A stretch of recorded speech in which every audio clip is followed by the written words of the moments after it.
Okay, so I got. Back up more. Good morning, everyone. Welcome to Forms class. I know most of you are staying at home today, thanks to the snow. Snowmageddon 2025. It's hitting hard out there. So today we are going over evidence of funds addendum, the 22 EF. Today we're going to deep dive like we always do. We get into the forms manual. And of course, we're going to take turns going over reading and breaking down the form and really just diving in deep. So before we start reading this, though, we have to kind of go back into a few weeks ago. We had 22A. We talked about this, right? And then also Form 21. We definitely talked about this also. And basically, this is what so many brokers get in trouble with. Yeah, I didn't print out anything today, guys. You're totally fine. I wasn't sure if anyone was even going to show up, to be honest. I thought everyone would be Zoom. So thank you for making it. Ice skated here. You ice skated here. I love it. So we have to talk about this. And I'm telling you guys, I run into this pretty much every single week. I'm getting questions about this type of situation. And it all stems back to what I call the Jerry Maguire clause. And I know I joke around and I say this, but let's go ahead and read Form 21, the boilerplate language of Form 21, 28, 25. All of our purchase and sale contracts always start with this very first item because it's so important. And it constantly gets messed up. And you guys are going to hear why. So purchase price, buyer shall pay to seller the purchase price, including the earnest money in cash at closing, unless otherwise specified in this agreement. So first things first, our contracts are all defaulted to being all cash. They're already from the very beginning, all cash. Every single deal you write is an all cash deal. So now we need to break down what do they mean by all cash. Buyer represents that buyer has sufficient funds to close this sale in accordance with this agreement and is not relying on any contingent source of funds, including funds from loans, the sale of other property, gifts, retirement, or future earnings, except to the extent otherwise specified in this agreement. And then it goes on to say that the parties are going to use caution when they're doing wire transfers. So there you go. Right away, they say every deal is cash unless you specify otherwise in the agreement. What's the most common one? Addendum. You use 22A, financing contingency, right? Anybody who's getting a loan, you must disclose. But the whole thing that where brokers screw up, I'm just going to say it just point blank the way it is. How they screw up so badly is they are not asking their clients where their source of funds are from the very beginning.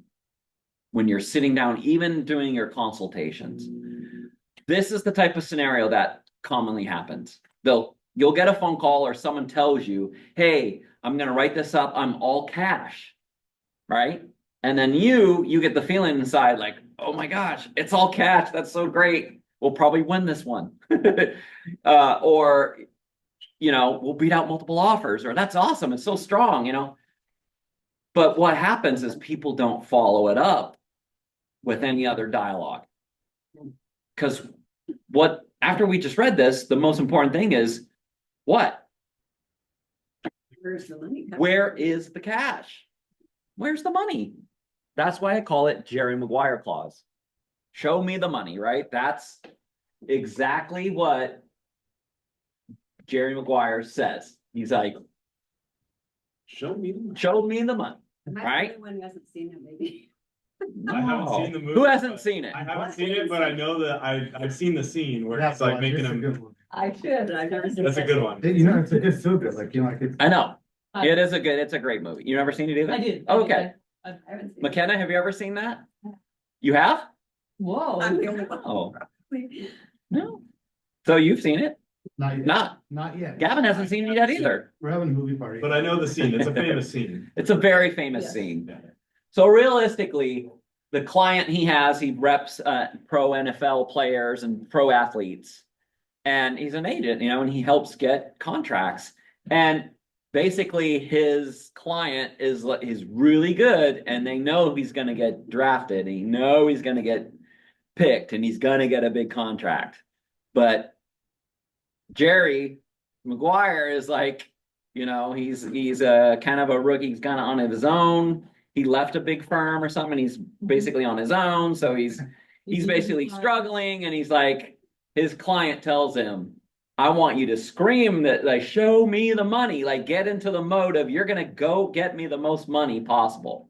So it is very funny. You would never obviously go to a client when they're in, you know, when you're talking with them and, you know, Karen's here, she's a buyer, and she's like, so I'm thinking of buying a house there. And I'm like, okay, well, show me the money, Karen, like, show me the money, like, open your purse, let me see, like, what do you got? You know, you don't do that. You obviously, I've made this kind of a joke, but it's so critical in your transactions. Like, people do not understand that you literally immediately writing a contract, getting into contract, your buyer's in breach of the agreement because you did not source any other funds.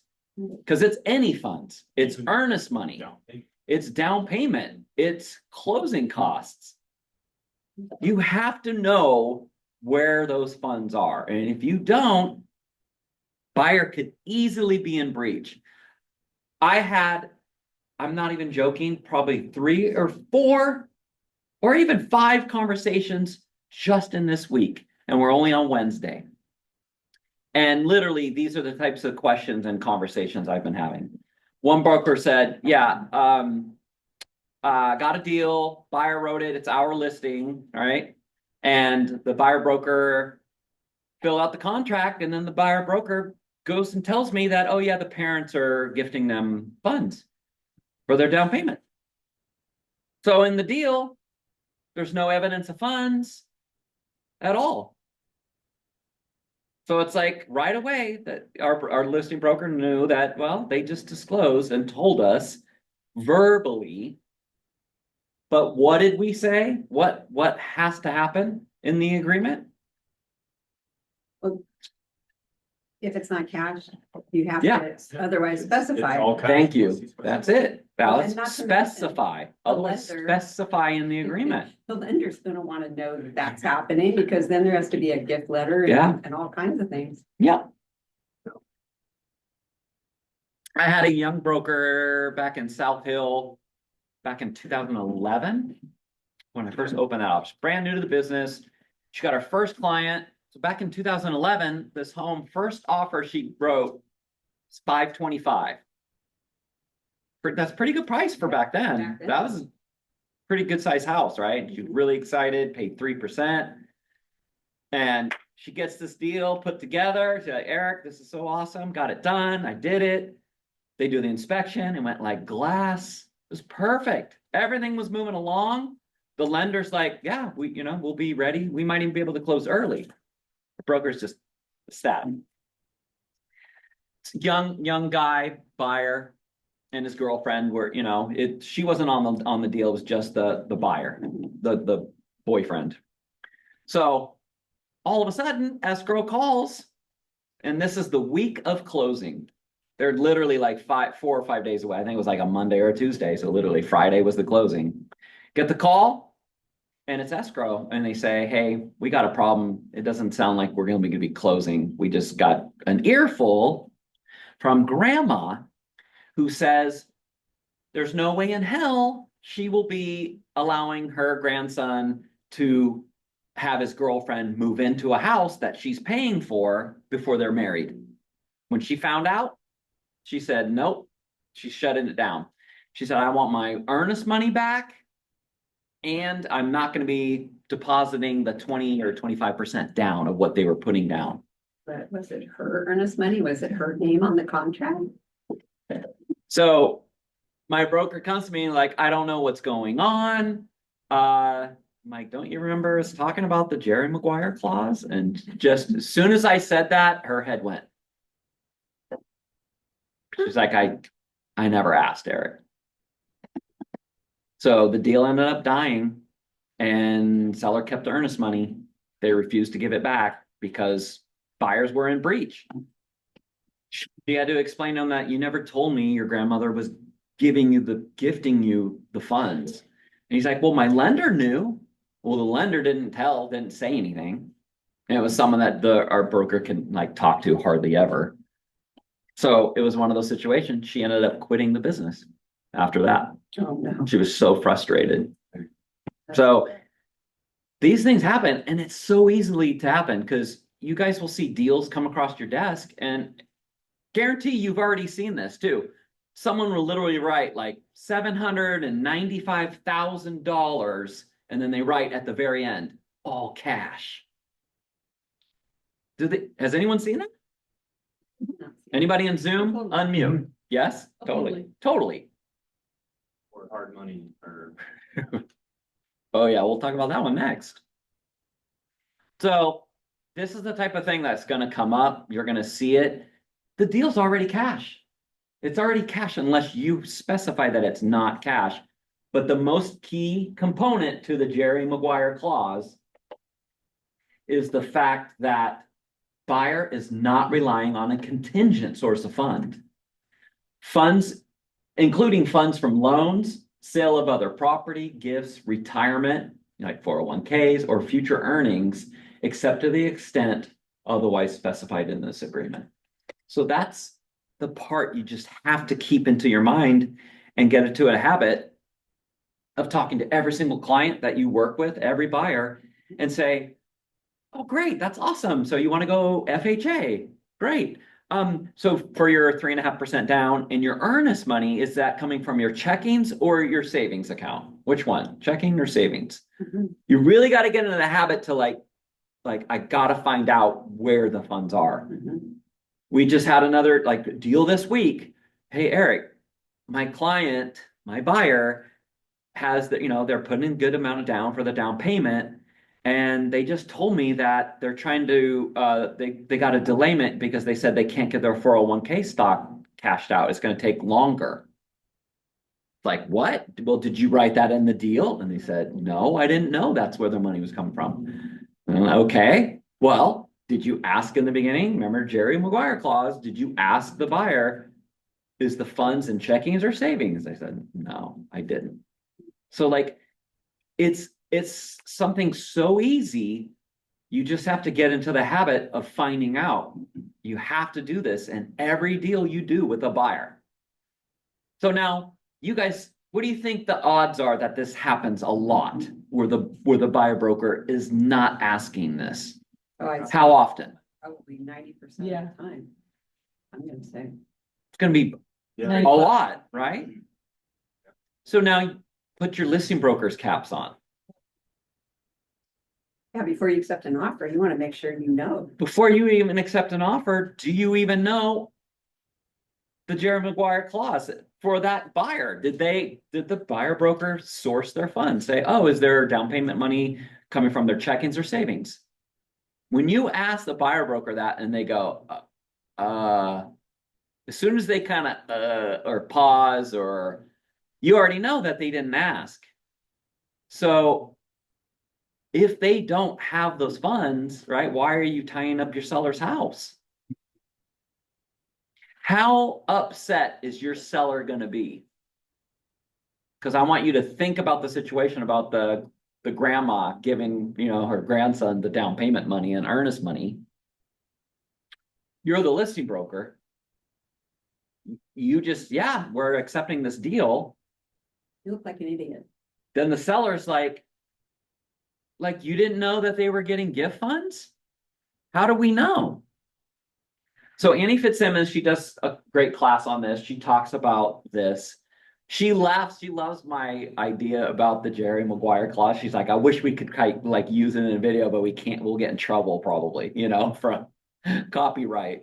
But she goes, I do love it because honestly, almost every single deal should have the 22 EF in there because of this situation.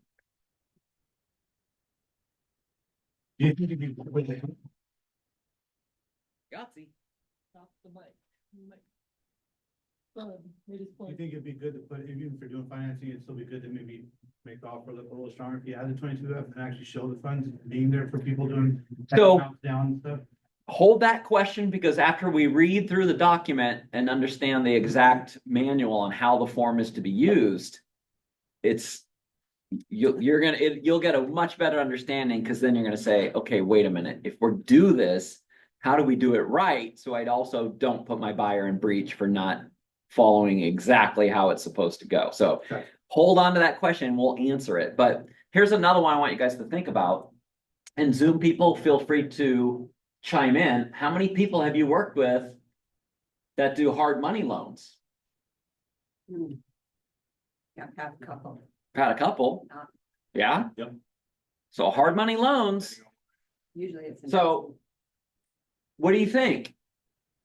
How did they write it? 22 EF. and They did? They wrote in hard money loan, Perfect. and then I just have to make sure that then at the bottom, they put 10 days before closing, they'll Oh, provide. they kept it at 10? Well, we're also gonna talk about that danger. Cause that's exactly why I was not trying to answer that question yet, because there's like some pitfalls to where if you don't do it right, the buyer could be in breach with that form too. So we'll dive into that. So I hope that they did it differently, but we'll find out. Zoom people, anybody else have hard money loans deals?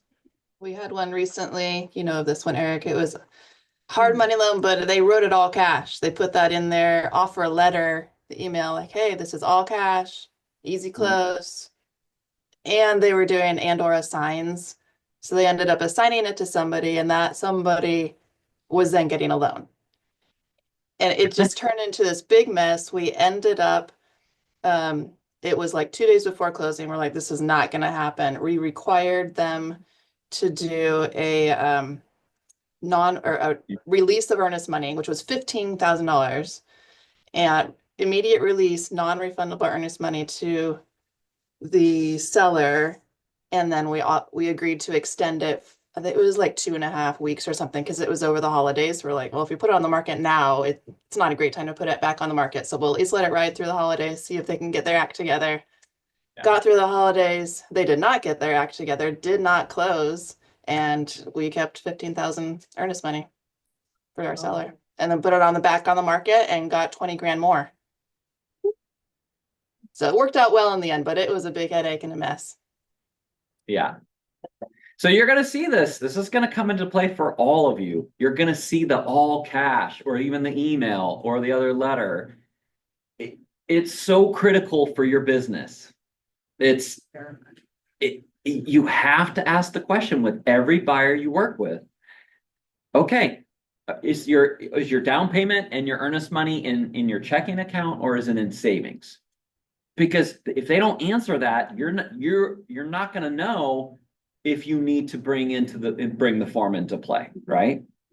And then on the flip side, listing brokers, that's the question that you probably need to find out from every buyer broker who writes an offer. Like, hey, have you verified with the buyer where their funds are coming from their down payment? Or even the whole thing of the Jerry Maguire clause and say, did you ask them if there are funds for down payment and earnest money and closing costs are in their checkings account or in savings account? Which did you ask which one it was? And if you get the pause or you get the right away, you know they'd never asked it. And I guarantee you, probably 9 times out of 10, that's what's going to happen. You're not going to know.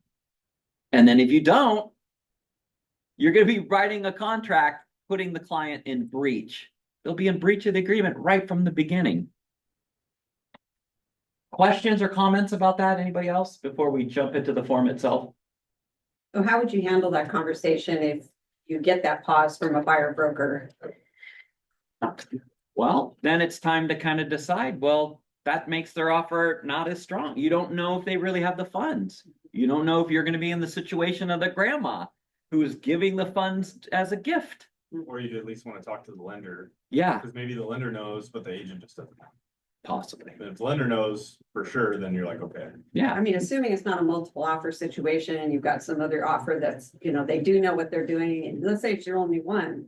I'm just thinking, how can you better ensure? Just talk to the lender and If the lender doesn't know, then you're like, then maybe it's not an offer worth the paper. okay, I'm also gonna show you guys one more that where brokers are messing up. We're seeing this a lot. Now that you keep in mind what we just read about the Jerry Maguire clause, right? Item A. So when we look into this. So. You're the listing broker. And. You see this.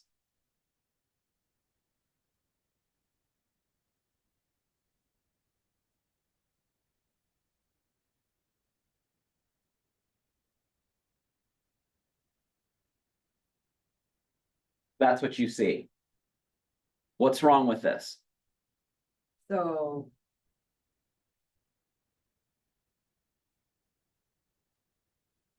you want to know how much down payment assistance they're getting and how much. Like, is it down payment assistance covering everything, or is the buyer having to cover the difference of what they're getting? Where is that money if they are? Isn't the down payment assistance a loan that's on the back end of the mortgage? I mean, I'm not completely familiar with it, but where it's on the back end, not cash up front. So I know a lot of this is why I'm doing this, and this is what we see. So there are multiple different down payment assistance programs. There's a lot of different ones out there. FHA, is one. They have an FHA product that is a down payment assistance loan program. Most of the other ones there's tons of different ones out there. There's House Key, there's Tacoma Pierce County DPA, there's county specific down payment programs. There's the newest one, the Covenant program. There's a whole bunch of different programs. But I want you guys to think on what we read. Who has to have the sufficient funds? And when a buyer signs the contract, who are they saying has the funds? They say the buyer has the funds unless otherwise specified in the agreement. This line right here says buyer's going to make the down payment of this amount. Which isn't true. Which is not true, is it? Who's making the down payment in a DPA? The program is. So this, right away, you're gonna see this happen a lot too. DPA programs, and I'm not sure, Gavin, of ones where any buyer, we'll have to ask Aaron if he knows of any. So an example of that is you can do. Some buyers will qualify for conventional. And you can still do a down payment program with that. There you go. So let's say they wanted to do 20% down and they're like, hey, I have enough to pay 17% and I'll use the down payment assistance to cover the extra 3%. You can do that. Yeah, there's the case you'd want. Then you would have to, but that would be definitely a different thing. You would be. And with that, You'd have to know the amount the buyer is putting down. Exactly. Out of what funds they are really putting down from their checkings or savings. Because remember, if it's not in the checkings or savings, US funds immediately withdrawable. it's contingent. That's a contingent source of funds. Yep. We've had 2 international buyers in the past 2 weeks too. So their funds are contingent source of funds. Yeah, definitely. So be very careful of this one. You would not be marking FHA, even if it is the FHA one. The only time you're typically marking more than one box in here is if there's a first and a second loan. I think that's the only time you would be marking both, unless the lender's giving you direction that this is a conventional loan. and a layered of a DPA loan, which I'm not 100% sure on how they do It's that. less common, That would but preclude mortgage insurance getting them up to Yeah. 20%. yeah, it's less common, like. From what I've seen, like you have to have, if they like, let's say their credit is really good, they qualify for conventional, but they just don't have the down payment. Mhm. Lender will be like, well, perfect, we'll just plug in the down payment program, then you have enough Yeah. to do. DPA programs typically have a higher rate though. That's the only kind of negative to that. So I'm not sure like what, It depends. let the lender stick in their lane, we stick in ours, Yeah. but definitely be careful of this one, to make sure that this box, either one of these, is money that the buyer is paying out of their accounts. If they're getting a gift for down payment funds, whatever, you got to disclose it. In that case, like, let's just say it was FHA, it wasn't DPA, and they were getting gift funds from someone or whatever, then you're gonna have to use the EF and disclose it. Alice? So what about funds that are guaranteed on low appraisal? 022 AD, Mhm. that's the same exact thing.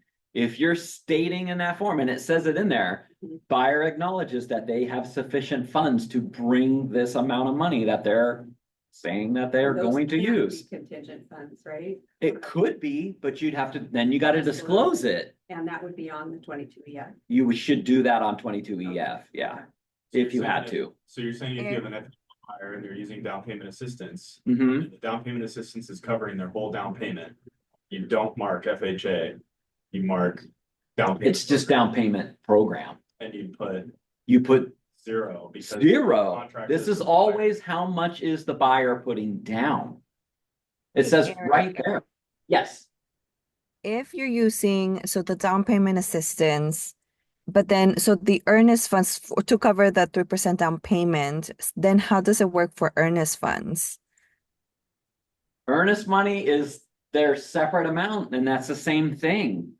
It said right in the Jerry Maguire clause that everything, all the money that's in this contract, buyer has it. And that it's immediately withdrawable. So even earnest money, if the buyer's getting gift funds for earnest money, you gotta disclose it or they're in breach. Cause I'm telling you, like, that's the easiest one to win for whenever earnest money's, being disputed for interpleading. As soon as they find out it was gift funds and they did not disclose it, you're losing. You're gonna lose. Because they're saying, oh, you've been in breach from the beginning of when you wrote this agreement. You think a lot of listing brokers would be confused seeing that 0% down? And you'd have to call them and clarify, be like, hey, the reason I put zero. You know what, Gavin? It would not shock me for them to understand that and go, I don't understand. You're doing DPA and It says so they're putting 0 down? Don't they have to put like 3% down or 5% or 3.5%? Clarify, yeah, that's correct, but it's not coming from the Yeah, buyer. the It's coming from funds the are program. coming from the program. Right. It's a contingent source of funds. Okay. And sometimes people try to argue and go, well, we disclosed, that the funds is contingent. It's a contingent source because see, they're getting a loan. Buyer shall make a down payment. It's not It's the going- first line. It literally says, who's making the down payment? Does it say house key program? The DPA program is putting the down It's not payment going from the program to the buyer to the. right It's going from It's direct going right program to to the escrow. to escrow at closing. Yep. So this guaranteed. This one thing, like if you can just grasp this, understand this, and use this in your career, like it is gonna make you such a strong broker compared to the rest of the people out there. It's actually kind of crazy. Promise you that if you ask as a listing broker too, when you start those questioning of, hey, did you source the buyer's funds? Is it in their checking? Did you ask if earnest money, down payment, and closing costs and loan costs, anything for like anything that they're paying for this deal? Did you ask if it's in their checking or savings account? And if the buyer broker just pauses, you immediately know Isn't that something you kind of always do with your buyers anyway, though? And then with the lender too, that they're connecting with, if they are using a lender? Oh, yeah, you absolutely, I'll admit, you wanna definitely like, as a team. Get together, have the conversation and stuff like that, and get a plan together and like, okay, are there any gift funds involved? In this deal, because as I'm putting this offer together, every one of you are acting as an attorney, filling in blanks, filling in attorney drafted forms. It's like finding that out is not gonna be good. And I've seen it. So what if you did do it wrong and marked FHA down payment assistance and put 3.5, Like you're already in a deal and it's Yeah. already that way. could the listing broker be like, oh, no, technically it's not coming from the buyer, even though you could prove that they're already getting the down payment assistance? Well, this is the thing. Just like I told one of our brokers yesterday about the whole, like I said, he found out that they're doing a DPA program and they didn't put it in, it's the same thing. Is there a They're in form for that? breach. He knows they do not have those funds. If you're using DP, is there any type of form for that? Right here. Mark in DPA, down payment program. It's all you need to do. Some people will use other and they do the specify and then name the exact program. I don't like that one because sometimes lenders like halfway through, they go, you know what? We just ran your numbers through this other DPA program and it's actually better. It's going to save you $280 a month. And then you're like, oh, great. But then you have. All of a sudden you don't qualify and you wrote down this name of this program, right? You just changed the loan program without seller's permission. And they could catch you on that one too. That's why it's better to put the, if you're putting down, So just instead of putting leave 20% down, always do that a little bit lower. it at down payment program. Yeah, just mark the down payment. That's why the forms committee and all the attorneys got together and say, hey, we need, because they added this back like, I don't know, 5-6 years ago. On the 22A, Especially if they want to include. 22A. Yeah, the 22. We'll talk about that one later. Okay, let's deep dive into evidence of funds. It's time. This addendum requires buyer to provide evidence of funds that buyer intends to use to purchase the property. If buyer fails to timely provide the evidence, seller may terminate the purchase and sale agreement. The addendum has options for funds that buyer currently possesses, which is non-contingent funds, right? Or funds that will come from other sources, such as a loan, gift, or the sale of stock, contingent funds, or Bitcoin, or anything else under the sun. I'll tell you some crazy stories I've seen about this thing. The addendum can be used for evidence of funds for a cash purchase or for a down payment. So it's really going to be a multi-use form. Okay, assistance in filling in the blanks. Obviously, the date of the purchase and sale agreement is the same when you wrote it, the buyer's name, the seller's name, the property address, and what you're writing up for. First one we got to look at is number 5 item. Is the evidence of non-contingent funds. Okay.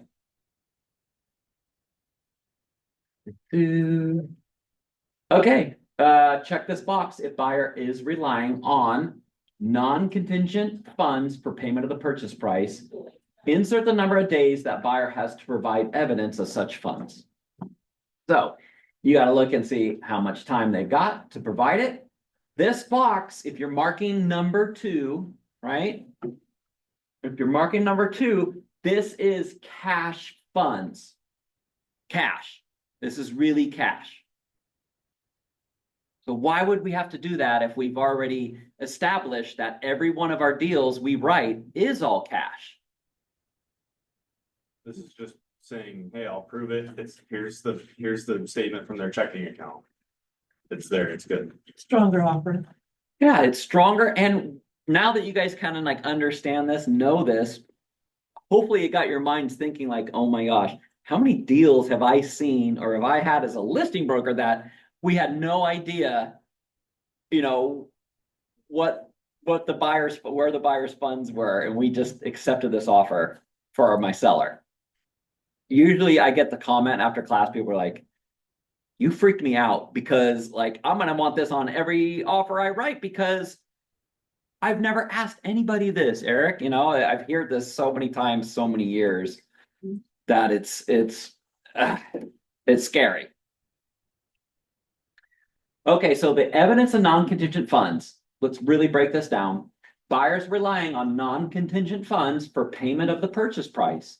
Buyer shall provide evidence to seller of such funds within, and it's 3 days of, if not filled in, of mutual acceptance. Unless buyer discloses other sources of funds for the payment of the purchase price, buyer represents that the non-contingent funds are sufficient to pay the purchase price. Buyer shall not use such non-contingent funds for any purpose other than the purchase of property without seller's prior written consent. I have a story about that one too. What, they can't do day trading in between? Tell you about that one, we got stories. If buyer fails to timely provide such evidence, seller may give notice terminating this agreement anytime before such evidence is provided. Upon seller's notice of termination under this addendum, the earnest money shall be refunded to buyer. Okay, so we've broken it down. Section 2 is literally, it's all cash and you're gonna prove it by a deadline. The very best way, if you're a buyer broker, get the evidence right up front. If you're writing the deal, you're trying to get a seller to make a decision. We established last week in our multiple offer, how to win in multiple offers class, right? What's the key thing you got to convey in every deal? What's the one word to a seller? You're trying to convey what? Certainty. You got to convey certainty in every one of the deals you write, right? This is gonna, why would you wait? Here's the seller.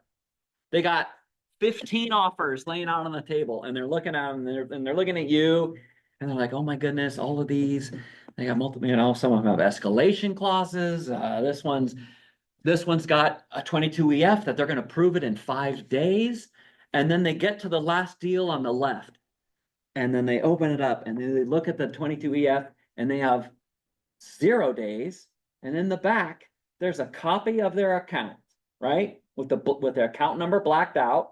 And it shows they have more than enough money to cash buy this property. What did you just establish? Certainty.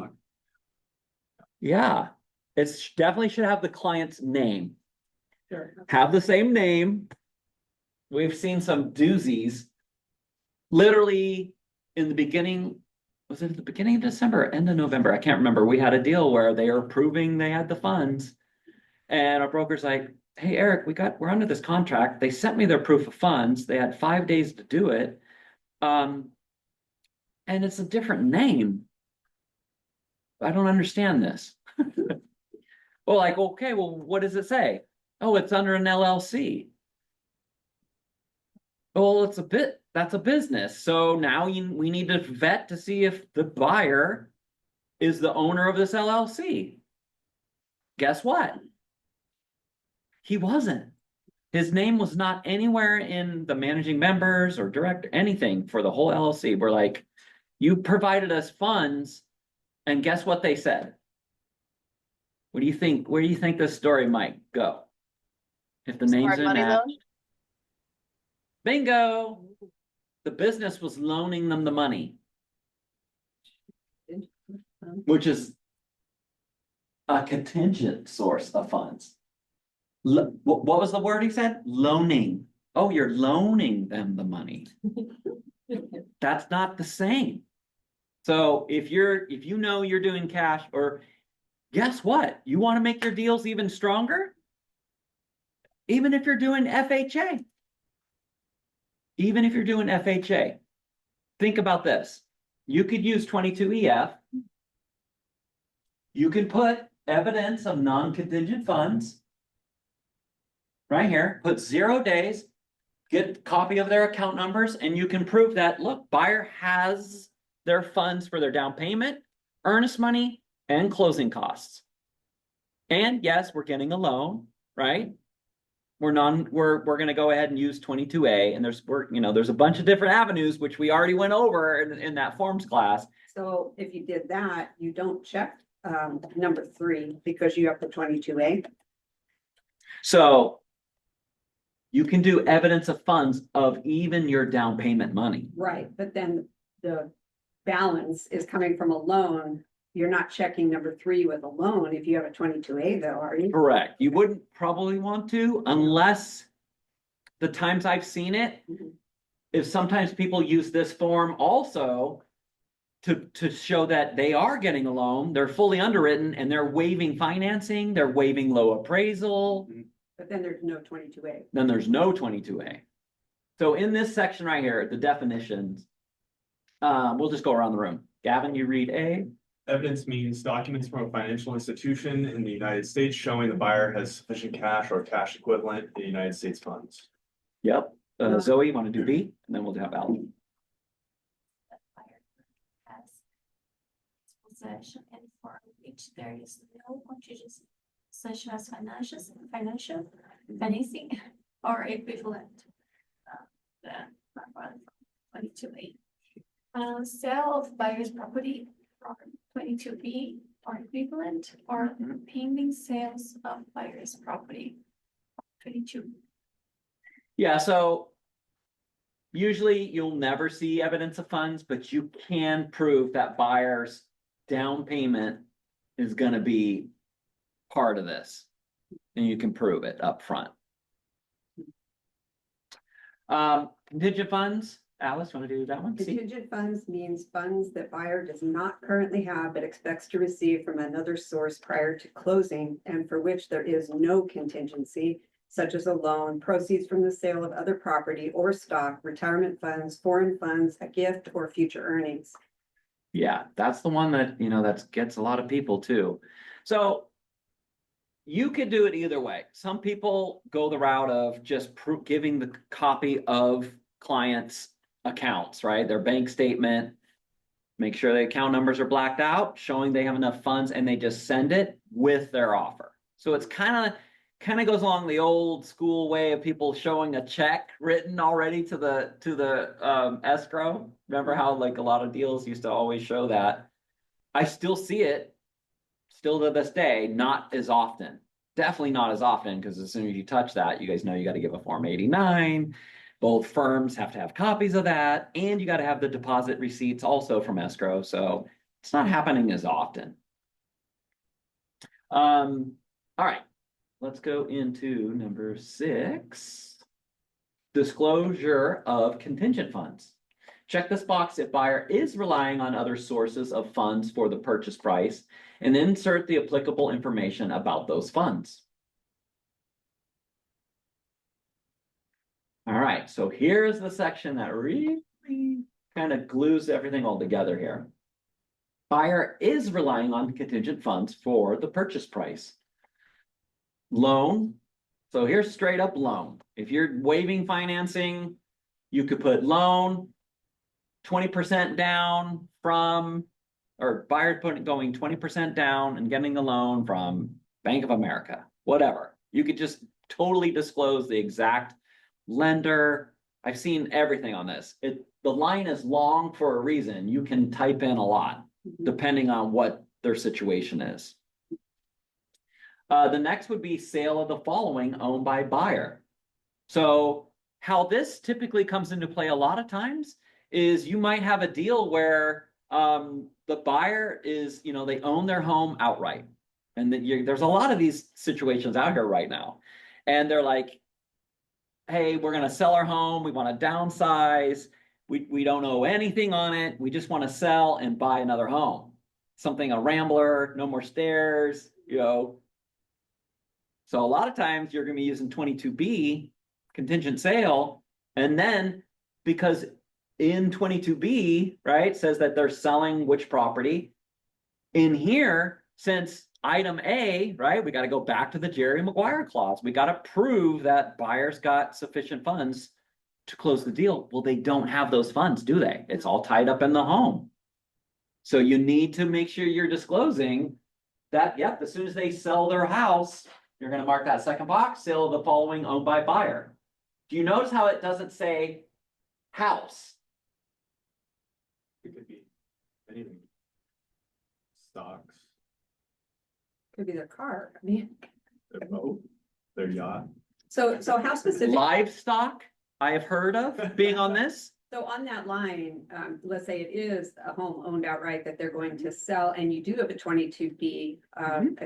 Do you put C22B or do you have to? I love doing that. And it's exactly, that's what I also do. rather than- I would put the property address, the following, sale of the following owned by buyer. Put the full address in a parentheses, C22B. Yeah. It's very nice for them to kind of like put it all together, like, oh yeah, they gotta sell their house and then they can just cash buy this. Have you ever seen anyone win a contingent like offer based on selling their home? Oh yeah, Oh, yeah. lots. If you're good and you can talk, anyone, and like explain that, you're gonna, remember, what's the key word? Certainty. Hey, I've already done comps, we're already got the house, we're gonna be able to give photos, be able to get all ready, get it on the market. I'm really confident we'll be able to get this thing sold right away. Yeah, and here's the market, Here's the market, it's- prove it, right? Exactly. Exactly. If you give the evidence and say, hey, we should expect an offer within the first 2 weeks, max. Being able to show them the evidence by you just saying, well, we need to sell. There's not much behind that. So being able to put this in, we'll be able to really, that they're like, okay, I get it. They're gonna cash buy. I mean, that part makes sense. I just never heard of one like going completely all the way through where someone. Oh yeah, there's Ready. 55 and over communities. How many people downsize and they typically go to something like that, right? How much you want to bet the probability of them getting contingent sales in there is much greater than outside of that community. That makes sense. Totally. It'll happen a lot. And you're gonna come into in and out of market conditions. The 6 phases of the housing cycle that Lennox has published and pretty much trademarked because he's got the whole system down and knows exactly what happens year after year in our state. You get to 4 to 6 months of inventory and there's gonna be 22Bs all over the place. That's it. There's times when the inventory is so high, people are like, hey, we need to sell. Yeah. So, all right, the next is gift of money. Oh yeah, the other thing too I've seen in this, livestock. The craziest one ever I've ever seen in my life is someone came into the old Puyallup Canyon Road office many years ago and the broker said, Eric, I need to see you right now. Can you please come up to the front conference room? And I come there and there's a younger gentleman and an older woman sitting in the room and he's outside. He's like, and he's holding something. I'm like, what's going on? And he's like, I don't know what to do about this. I can't do this, right? This is illegal, right? I'm like, what? Do what? He's like, they have loose diamonds and they're going to sell them. They've had them appraised many years ago. They're definitely probably worth more now, but they need to sell these. And then that's where their funds are coming from for them to get this home. I don't know, can I even do this? And then he opens the bag and shows me, he's like, look, there's loose diamonds in here. They just told me this. It was crazy. And sure enough, they had documentation from their last appraisal. I mean, yeah. I mean, those are assets. It's Yeah. sale of the following owned by buyer, diamonds. It could be anything, really. Bitcoin, whatever it might be, it's going to be listed in this line 24. So, and they ended up getting appraised and they bought it. Yeah, totally worked.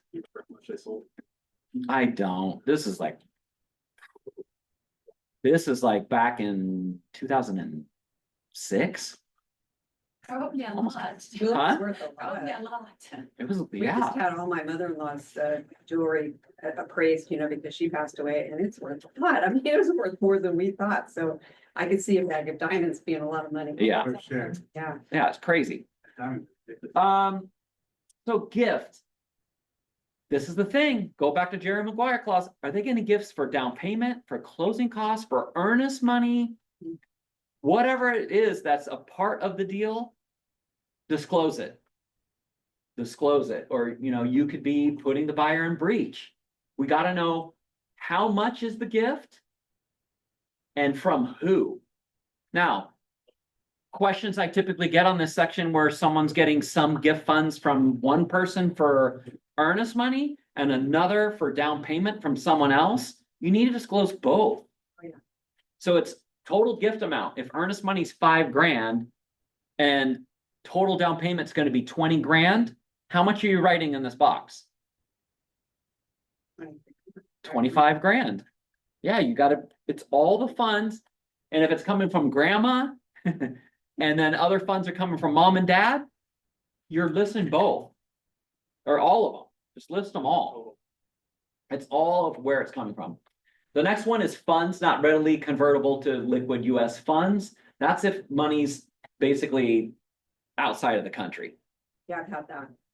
And how long it takes for, Depends on the country. It depends on the country, yeah. It could be, because some countries like don't want anyone spending money in the United States. Yeah. There was a time where China was like, nope.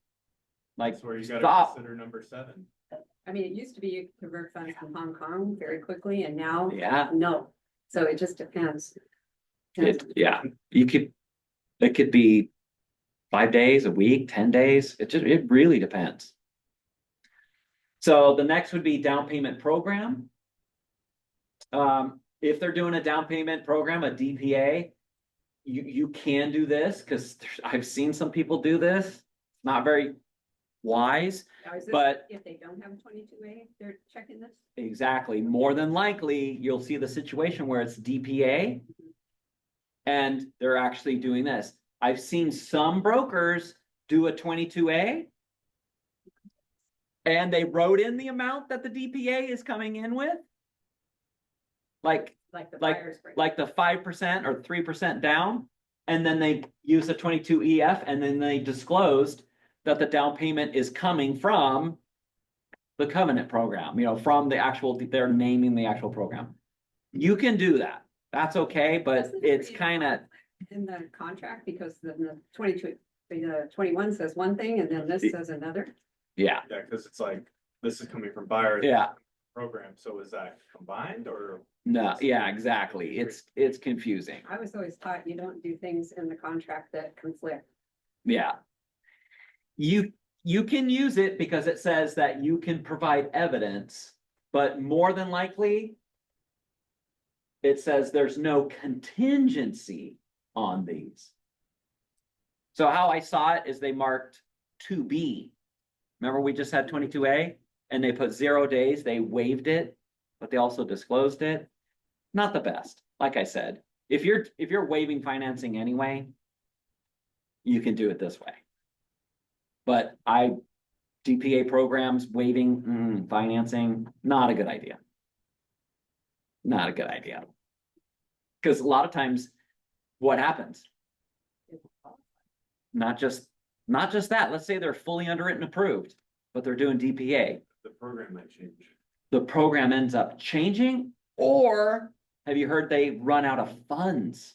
There's Oh. times when those programs, 'Cause they don't- influx of funds could be high or too low, and they don't- or they low. don't Lock the DPA until you're pending. Yeah, So you could be like, yeah, I'm DPA, and then a couple months go by. all of a sudden they're out you of file pending, funds. And the lender goes, oh, They yeah, just this issued a program- notice that the fund, that they have That's not good to know funds. as a listing broker because Yeah. no certainty there, right? Exactly. Hmm. All right. Last but not least is the other. I've seen people, mark this and say that they will they're gonna sell Bitcoin, but they're not gonna sell until a certain date because they anticipate, another spike and blah, blah, blah. So usually if you need to write something out a little bit longer, you might use the other. But other than that, 9 times out of 10, you're gonna be using, these top boxes only. Okay, so now here is the key pitfall. This is the part you guys got to pay attention to. Because you've just understood exactly how Jerry Maguire clause works. You understand now that what's the difference between all cash and proving it by when, and also now disclosing what type of contingent source of funds does the buyer have. Now we need to really dive deep and understand this section.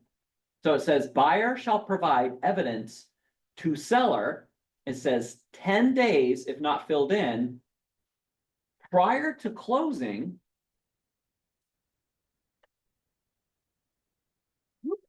prior to closing that the funds relied upon in section 3 have been received or are immediately available to buyer.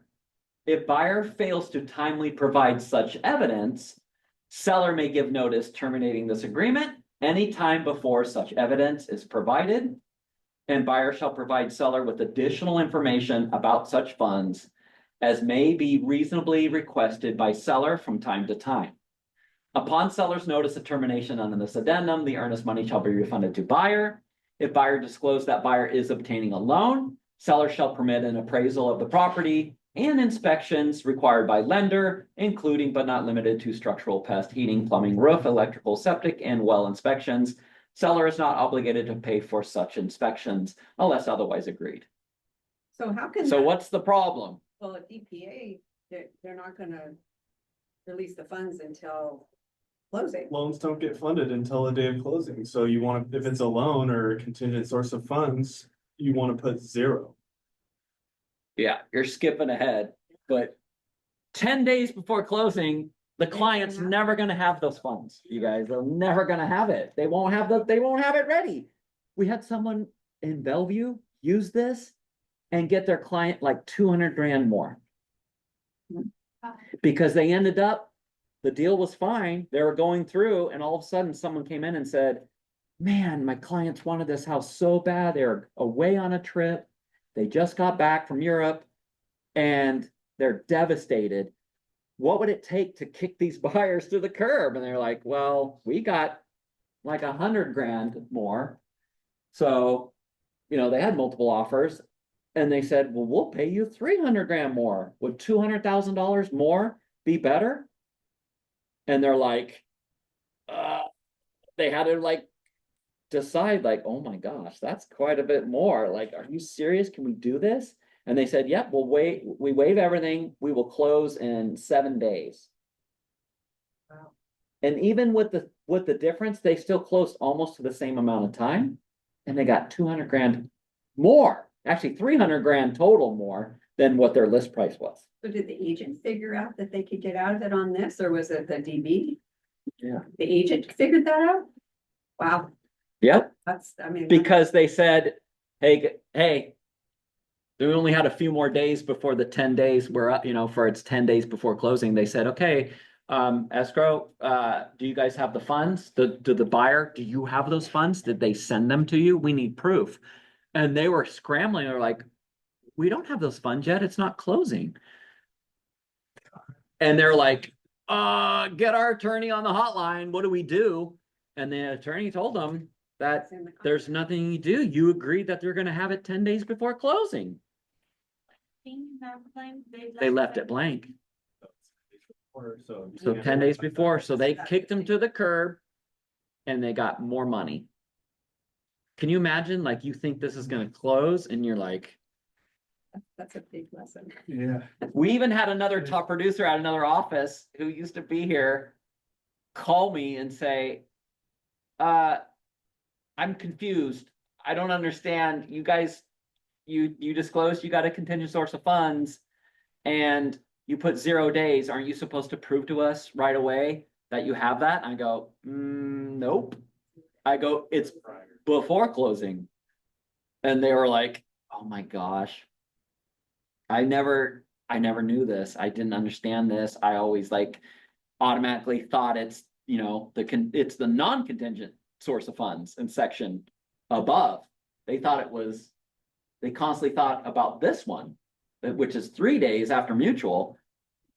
And they saw the 0 and their TC told them, no, it's 0 day. Even the TC didn't even understand it and was telling them, hey, they're supposed to give us the information. And they said, wow, well, you just taught me something new. So this one will catch you guys too. So you got to be careful. If you're putting in anything in section 3, if there's a contingent source of funds, make sure you put 0 days. Wow. Because that's the day of closing. It's before closing. So it's, yeah. Another huge potential pitfall that you can end up, having. And again, if you're trying to convey certainty, then you want to make certain that you're giving those, the information about the non-contingent source of funds right from the beginning. Or even if you're doing the all cash, then do it from the beginning, put zero and include it. Or you don't even use the EF at all, and you just send the proof with the offer. You can do that too, even with people who are getting loans. Maybe they're doing their earnest money of $5,000 and they're using a DPA program. Show the proof they got $5,000 in their checking or savings. You're layering and creating certainty in your transaction for that client. Yeah. Or if there really are all cash or a hard money loan, you can just send that with it. Yep. Have the proof right from the beginning. It's just going to save you guys a ton of time. All right, we're right at 11. The last thing, any questions? And then again, the very last thing, it says right here, okay, here's the section that kind of like ties it all together back to the contingent source of funds. Buyer default. If buyer fails to timely close because the contingent funds identified in section 3 are not available by closing, buyer shall be in default and seller shall be entitled to remedies as provided for in the agreement. So even if they don't close, they don't get the contingent source of funds, they're in default. So they're in default here. And if they don't have it 10 days before closing, they're also in default. So watch out for that one. Questions? So remind me, the 22AB funds, if they're guaranteeing, let's say $50,000 on low appraisal, Mhm. where are you providing a guarantee of where those funds are coming from? Well, you can do that with the proof of funds, just giving them the proof of funds. That's the best thing. See how much they But have. there's- Yeah. Like, okay, well, But just providing the 22AD, it doesn't require. You don't have, I mean, Like the- technically, what's it's cash. item A? Cash. And if they don't, you're otherwise specifying in the agreement. Okay. So it's the funds they have. So if you gotta prove it, see their bank account and go Yeah, like, oh, send the they- proof. They'd have an extra 50K. Let's look at their bank statement. It looks like they do. Okay. exactly. Well, let's calculate closing costs, earnest money. Yep, they got more than enough. You just proved it. You have to worry about it. So when you do that in the beginning, you're way stronger. What we see happening is, some of these deals, and I promise you, these are some things that anyone who's in the business in 2021, or excuse me, 2020 and 2021, those are just bonker years. It was like insane. You were turning away people like, oh, you're not all cash? No. Let me get someone else in line. You're doing DPA. I don't got time for that. You were just like looking at deals that way because they were coming in so fast. You couldn't even handle the business. That was so, but think about how much was going on. We had brokers out there writing deals. Because they were so tired of losing, they're basically taking their buyer and do not do this. I'm telling you, this is what was happening because we had proof. I'm putting 35% down. Wow, that's strong, says our listing broker. Like, wow. And they're putting, a lot of earnest money down. So this is great. This is great. So they put the earnest money down, and then all of a sudden they get to escrow, get to closing, and they're like, yeah, we need one more day to close, or we got a delay, waiting for the money to come from DPA still. When they didn't disclose the DPA. And they're like, what? What do you mean? This is what's happening, I promise. Yeah, we're doing DPA. They're like, wait a minute, you said you're 35% down. Well, do you want to wait one more day, or do you want to just go back on the market? Yeah, we're in breach. Whatever. My buyer's tired of losing. Wow, Hiding DPA. that's so unnecessary. So they're in breach because they lied. But that's fraud. Because think about it, item A, Where are the consequences? that's what was going on. Yeah, who was going to be able to stop it or do it? And then you go to the seller. What do you think the seller says? I don't want to go back to the market. I don't want to go back on the market. Yeah, you're just- saying we need just- one more day and they're gonna close it, let's just close it. That was going on, but that's fraud. Right? Ethically, is that right? No. There's a lot of things bad with it. I hope our And market the never buyer gets like that broker again. Was party to that fraud. The what? The buyer broker in that situation would be party to that fraud. Of course, it was their idea. And they didn't have any sanctions on the deal or Yeah. anything. I mean, Well, what do? You're gonna waste your time, like, I gotta go file this stuff and go after them, or I'm gonna go back into getting more deals. I'm so busy, I don't got time to do other paperwork, Eric. I don't want to. Yeah, I should, but I don't have time. that's discouraging. Yeah. I'm sorry, that really. Yeah, it's bad. Yeah. So obviously you would never do anything like that because, yeah, you're doing fraud and, yeah, putting the client into breach of the agreement right away. All right. That's evidence of funds. Last but not least, we're just going to take a peek at this. The 22F, this is for FHA deals, for your protection. Get a home inspection. We're supposed to be including these in deals if your buyer is getting FHA. A lot of times we still don't see it because people don't even know this form exists. This is not the inspection addendum. This is just the disclosure that, explaining to the buyer that you must make a choice on getting a home inspection. It is not done automatically. You have the right. So US Department of Housing and Urban Development, FHA, they do like to see these in deals. How many people have had FHA contracts and you didn't put this in? I've never seen I it. just saw one, yeah, one hand. You've never seen it? Never seen it before. Yeah, I'm sorry. Just I've had the never seen it. lender explain to the buyer, like, hey, we're doing FHA, you're gonna have to show proof of a receipt that you paid for an inspection. that's a DPA. DPA Oh, does DPA, that. yeah. for FHA, they sure. don't have to. The it was FHA. But Yeah. Yeah, So if you're having an FHA deal at all, if they're if that's part of even if it's a DPA, FHA program, you should include this in the deal. We don't automate and add this in because we don't know what financing, we don't put this in our transaction desk, but I did want to show this. It's obviously we're going in order of every single form in the whole MLS. We try to go through all of them. So just don't forget, when you got an FHA deal, the buyers should be signing off. It's nothing for the seller to sign off on. just to have. It's just to have for your deal. So it's okay. Some people include it in the deal and they write it. You don't have to add this on the addenda line. Let's see if it is in addenda. I don't remember. I don't think it is, but we'll see if it's. I wonder if Windermere had it in a different format. Oops. No, That they I don't think included. so. No, it's not. So it's not to be added on the addenda line, but it is something, if they're getting FHA, you should have it signed because you're supposed to. It's always been that way. And they Yeah. just updated that in 2021, it says. Hmm.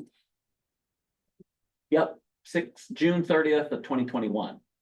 Does that just proof of you saying, hey, I'd recommend you do a home inspection?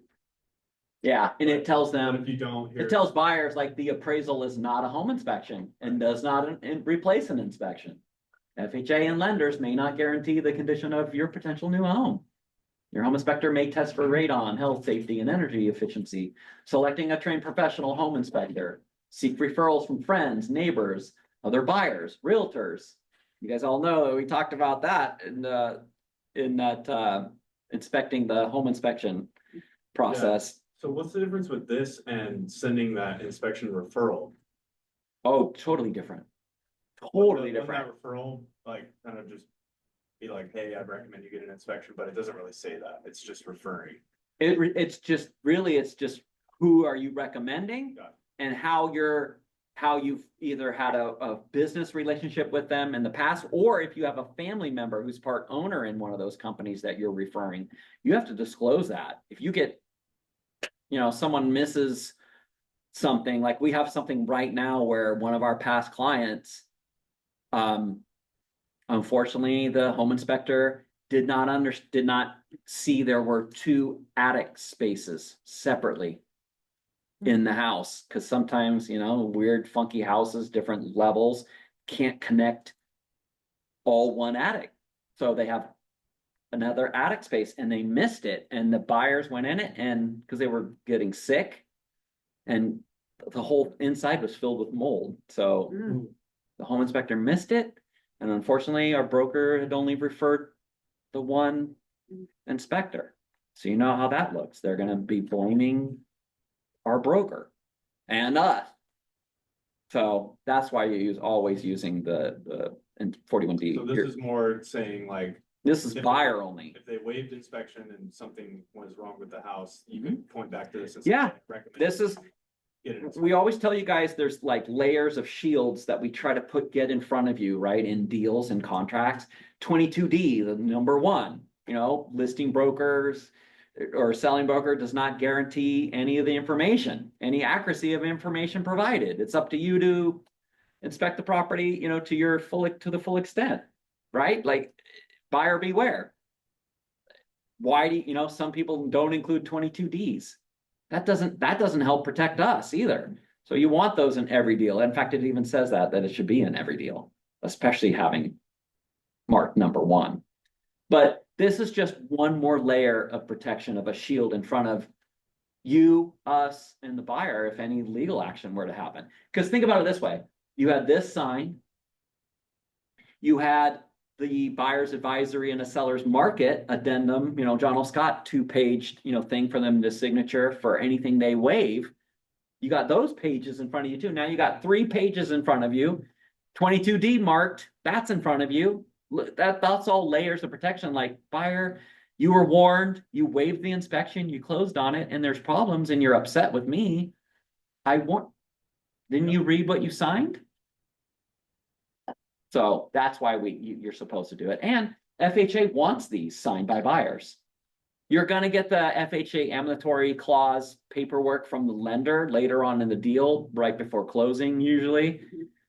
You need those signed too. And you sign that one also. This one's just for the buyers. So just don't forget it. 22F. All right, any last questions? That is it for today, you guys. Thank you so much for making it. And for those of you that made it in today with all the snow, thank you. And we will see you actually not next week, not next Wednesday, because we've got the top producers event. So for corporate. So we'll see you at the next one. Take care, guys. Thank you. Bye.